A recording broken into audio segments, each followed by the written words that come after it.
Excellent team ball. They're ranked in the top 4 in both offensive and defensive efficiency and 3rd best in shooting percentage. LeBron and Kyrie after the win. The first home game off a road trip is always tough. And I told the guys at halftime, we're not tired.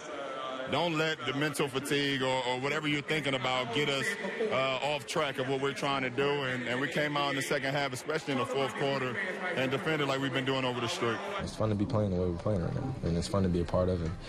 You know, guys are going to have different nights, and guys need to step up every single night, and we need it from everyone.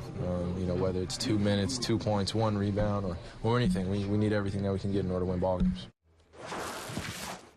What a lovely team. The Cavs are coming together. So we asked the question. This was quick because first we were saying, what's wrong? Can they fix it? The question is now, are the Cavs the best team in the East, Stephen A.? Well, they look like it because they're rolling right now. And even though Atlanta is on a 7-game winning streak, I don't put Atlanta in the same equation as the Cleveland Cavaliers. We know that they're a respectable team. Budenholzer is really, really doing a good job considering the controversy involving Danny Ferry in the offseason. It's a testament to him and his coaching ability that he's there doing the job that he's done, because it easily could have been a distraction for that city, and the team has not allowed that to fester because they've been performing. But when I look at the Eastern Conference, I still believe, and again, the big if is the health of Derrick Rose. But if Derrick Rose is healthy, I don't believe anybody is beating the Chicago Bulls in the Eastern Conference.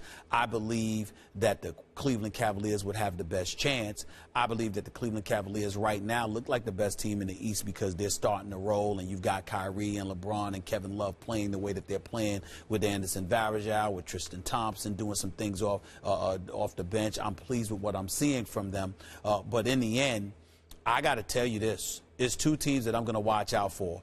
If DeMar DeRozan comes back for Toronto, I'm going to pay attention to that team. And by the way, that man by the name of Dwayne Casey, former assistant under the great Rick Carlisle in Dallas, Dwayne Casey is doing one hell of a job coaching the Toronto Raptors. They've got the best record in the Eastern Conference. And even though this team that I'm about to mention is tied with the Atlanta Hawks, I'm going to tell you something right now. Mr. Randy Whitman is doing an outstanding job as the head coach for the Washington Wizards. They fell off the wagon after Gilbert Arenas basically ruined that franchise with his juvenile behavior after they had invested over $100 million in him. It took them a while to get it on back. I was worried about Ernie Grunfeld for a while. But John Wall is putting everybody on notice that all these elite point guards that you talk about, let's not forget about him. Bradley Beal is back in the lineup. He's doing his thing. When Nene, along with Martin Gortat, are healthy on that front line, and they have added the closer, a champion, in Paul Pierce, who, by the way, that game against Boston the other night, they went in a double overtime, that big-time shot that he hit for 3 to tie the game, with John Wall doing also what he's doing. Let us not ignore the Washington Wizards. They've already beaten Cleveland once this year. And I think that they can make things incredibly interesting in the Eastern Conference. So, of course, Chicago and Cleveland are there, all right? I'm not sold on Miami only because of the health of Dwayne Wade. I question that. He's healthy, all bets are off. They'll be coming. But I'm not ignoring the Washington Wizards and the Toronto Raptors. Look out. They will have something to say about supremacy in the Eastern Conference when all is said and done. I'm surprised you glossed over Atlanta. I did. I like Atlanta more than I like Toronto or Washington. Oh, I don't. I do with Al Horford back. They were pretty good last year without him. Yeah. I still don't believe that. I'm not sold. I'm not sold.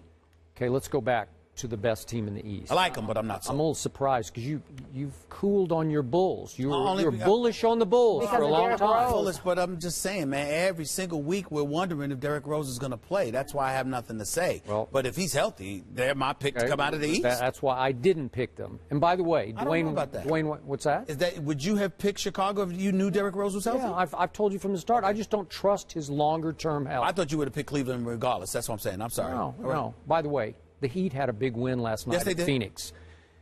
I'm not sure Dwayne's back quite right yet, but Chris Bosh played huge last night, so they might come a little bit later. Back to the Cleveland Cavaliers, who are the best team at this moment in the East. LeBron James was special last night. I was impressed, And obviously, I'm never easily impressed. But he just flat out took over the game. No DeMar DeRozan, as you point out about Toronto. But LeBron James just said, this game belongs to me. And he had his best offensive game yet as a new old Cleveland Cavalier. He makes 12 out of 21 shots. He made all 9 of his free throws, some of them big down the stretch. And he made a big 3 just under a minute left. I think it was 48 seconds left to basically win the basketball game. And what I've loved about him over this streak of theirs is that over the 8-game streak, his assists have gone up from 6.8 to 9. And I told you when they were struggling, LeBron has to have the ball in his hands. When he wants to be, he can be the best initiator of an offense in the NBA. Beyond Chris Paul, to me, he can play point guard, pure point guard, better than Chris Paul can play it. In part because LeBron is, what is he, 6'9"? He calls himself 6'9", 6'8" or 9? 6'8". Yeah, 6'8". So he can see over people, and he's obviously a gifted passer. But what I loved about last night's game is that with his team a little bit lethargic for about 3.5 quarters, as you just saw him say there, and what we just saw at halftime, he's saying, don't be tired. Don't let your mind tell you you're tired. Well, Kyrie looked a little tired from the start. Kyrie wasn't playing much defense last night, but Kyrie willingly took the back seat last night to LeBron James. Kyrie wound up with 10 assists, so they kind of reversed roles, and Kyrie was happy to sit back and say, I'll only take 12 shots to your 21 tonight, because usually it's Kyrie playing the 2-guard. But last night, Kyrie had the 10 and let LeBron just carry him all the way home. And after LeBron made his 3, it looked like he was mouthing to the crowd as he ran toward the bench, this is why I came back, it was a cool night. It was a good game, again, with a team without one of its better players. And maybe Toronto will be the factor and force that you say they will be later. But this team is figuring out how to do it. And I got to give one quick nod to Matthew Dellavedova. Have you been checking him out? I like him. Hey, he is their Patty Mills. The Spurs' Patty Mills was their spark plug last year, and they don't have him this year, maybe until January or February. But, again, both of them from Australia. Dellavedova, a little different player. But on defense, he's impressive. Hey, they missed him. He missed 15 games with a bad knee. Yep. Now he's come back. He's their spark plug. He played the whole fourth quarter last night. He D's up on people, and he makes things happen. He's got a little bit of Ginobili going on where he just forces things. Well, it's an X factor that I did not know that they were going to have. So I'm starting to like the team that they're putting together. What I want to do is also take a moment. We were critical. I was critical of Mr. David Blatt early on. Yeah. He's turning things around. Some of the things that he wants to do. Really, I mean, if you think about it, if they're successful doing it, it's kind of brilliant. What he wants to do is he wants to attack a defense while you're rotating. Whatever the strong side is, he wants to quickly switch the ball over to the weak side, have you rotate and attack your defense while you're in rotation mode. When you look at what he's doing right now, the way this team is doing things with such fluidity, I have to give him credit for that. He's got a staff. Larry Drew, former head coach in Atlanta, Milwaukee. Tyronn Lue, the lead assistant to Doc Rivers, been learning. I got to tell you, in timeouts, it looks like Tyronn Lue's doing the coaching. That's just me. I'm just telling you, you know what? And you know what? He's going to be a head coach. There's no question in my mind about that. I just think that they all deserve a lot of credit right now with what we're seeing them do, because everybody's playing a specific role. They seem to be coming together. And if we're going to sit there and talk about what they weren't doing, now that they're doing it, what they're doing. We want to give them some credit for that. For a while, give David Blatt some credit. For a while, I wasn't sure that Ray Allen would want to come back at midseason to this because it looked like a mess. And now I'm starting to think he's coming. Maybe he would. Maybe Game he would 6? consider. It's possible. I don't think my personal belief is I think that he's contemplated seriously retiring, but I don't think Ray Allen is going to retire. I think he's too gifted. I think he still has so much to give, and he's a rarity in this respect. Dude went to UConn, okay? I mean, and then played in Seattle, played in Milwaukee, played in Miami. You know, he has no the weather conditions, climate. He doesn't none care. of that stuff affects. It doesn't appear to affect him. He seems tailor-made, and should have played in Boston. Obviously, won the championship. Sure. But I mean, it seems to. The weather does. I mean, listen. No matter how much Doc Rivers loved Boston, Doc Rivers also loves his golf. There's something special about being in Southern California with Chris Paul thinking he could play better golf than you and having some recreational activity activities to engage in. You ain't got that in Boston this time of year.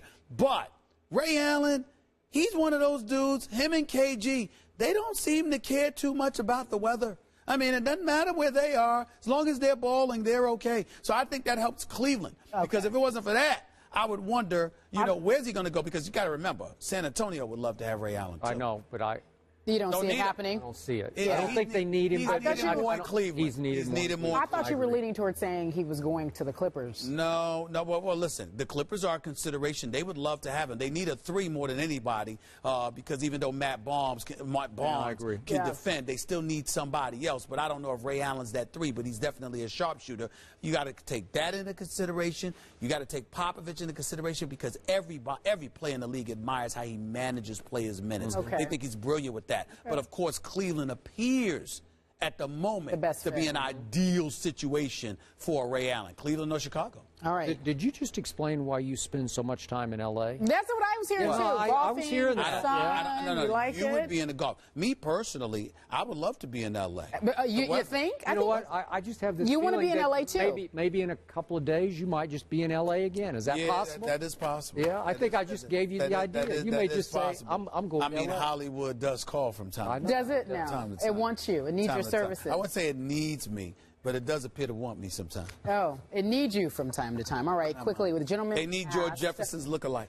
We've asked what is the best team in the East, and apparently it is the Cavs. Stephen A. says, wait, hold on, Raptors and Wizards are coming. That's right. Do not forget. You say don't gloss over the Hawks. Do not gloss. All right, we leave it there, and we head over to the... I respect them. They just don't move me, but I respect them. They're not scrubs. They can play. I'm going to Atlanta this weekend. I'll see. Uh-oh. Uh-oh, trouble. It's Week 15 in the NFL and the NFC